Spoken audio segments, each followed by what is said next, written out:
نصیب فرمائے۔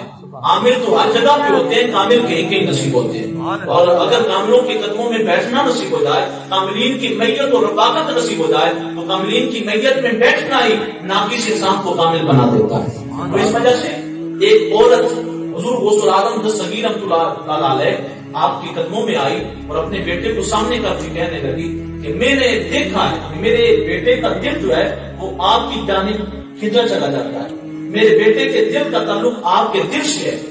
گویا وہ عورت بھی عام عورت نہیں تھی، کوئی اللہ والی تھی، جس نے دیکھ لیا تھا، جسے پتا چل چکا تھا۔ وہ فقیر عورت کہنے لگی کہ یا غوث العالم صغیر مہربانی فرمائیں، میں اپنا حق آپ کے لیے اور اللہ کی رضا کے لیے میں اپنا حق معاف کرتی ہوں، میں اپنا حق نہیں رکھتی، یہ بیٹا میری خدمت نہ کرے، میں چاہتی ہوں کہ آپ کی قدموں میں پڑا رہے۔ آپ اسے شریعت بھی سکھائیں، طریقت بھی سکھائیں۔ قرآن کی نص سے فقیر وہ ہوتا ہے، ولی وہ ہوتا ہے جہاں پر شریعت بھی ملتی ہے، طریقت بھی ملتی ہے۔ جو فلما بلغ مجمع البحرین، اس کی جو صوفیانہ تفسیر صوفی مفسرین فرماتے ہیں وہ یہی فرماتے ہیں، جہاں پر حضرت موسیٰ علیہ السلام کی حضرت خضر علیہ السلام سے ملاقات ہوئی تھی، جہاں پہ 2 دریات تھے، تو صوفی لوگ اس سے مراد یہ لیتے ہیں کہ ایک شریعت کا درجہ تھا، ایک طریقت کا درجہ تھا۔ تو جو اللہ کا فقیر ولی ہوتا ہے وہ شریعت کا انکار نہیں کرتا، وہ شریعت اور طریقت کا حسین امتزاج دنیا کے سامنے پیش کرتا ہے اور دنیا والوں کو حق کی راہ دکھاتا ہے۔ وہ نہ شریعت کا انکاری ہوتا ہے نہ طریقت کا انکاری ہوتا ہے۔ تو اس فقیر عورت نے کہا یا غوث العالم صغیر مہربانی فرمائیں، میرے بیٹے کو شریعت کا سبق بھی دیں، طریقت کا سبق بھی دیں۔ فرمایا ٹھیک ہے، اس بیٹے کو یہاں پہ بٹھا دو۔ وہ عورت چلی گئی، کافی دنوں کے بعد آئی تو بیٹے کا رنگ زرد پڑ چکا ہے، جسم سے گوشت غائب ہو چکا ہے، ہڈیاں نکل آئی ہیں۔ چونکہ حضور غوث العالم صغیر رحمۃ اللہ علیہ نے درس یہ دیا تھا کہ بیٹا تو نے مجاہدہ کرنا ہے، ریاضت کرنی ہے۔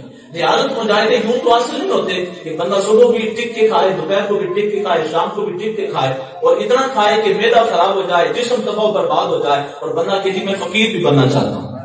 فقیر بننے کے لیے 3 چیزیں انتہائی ضروری ہیں کہ بندہ کم بولے، کم کھائے، کم سوئے۔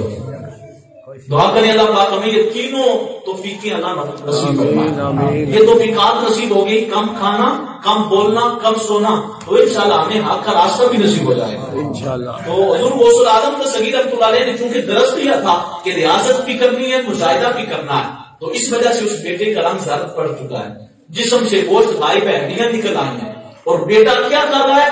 جو کا سوکھا ٹکڑا، جو کی روٹی ہے اور وہ بھی تازی نہیں، باسی روٹی، اس کا خشک ٹکڑا پانی میں بھگو کے وہ کھا رہا ہے۔ اس فقیر عورت نے دیکھا، کہا کہ فقیر بننا اتنا آسان تو نہیں، عشق کا برڑا جادو ہے، بس نین ملا کے لٹ لینا، لوگ دشمن بن کے لٹ دے، نہیں یار بنا کے لٹ لینا۔ یہ عشق تو اپنی ادائیں رکھتا ہے۔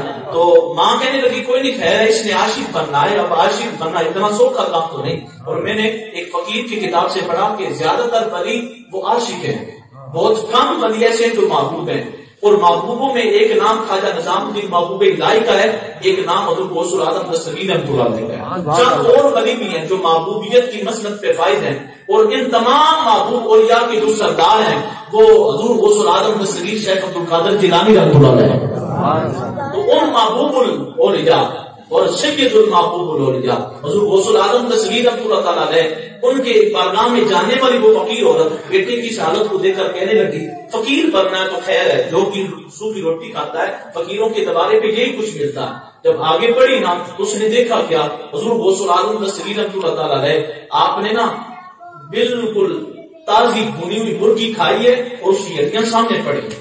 جب ان ہڈیوں کو سامنے دیکھا نا تو اس عورت کا یارائے ضبط نہ رہا، حوصلے کے بندھن ٹوٹ گئے۔ ماں تھی اور ماں شفا کرتی ہے، تو ماں شفا کر کے کہنے لگی کہ بابا جی یہ گلا چنگیاں سے نہیں، یا غوث العالم صغیر یہ ادا اچھی تو نہیں کہ آپ خود تو تازہ بھنی ہوئی مرغی کھاتے ہیں اور میرے بچے کو آپ نے جو کی سوکھی روٹی کھلائی ہے۔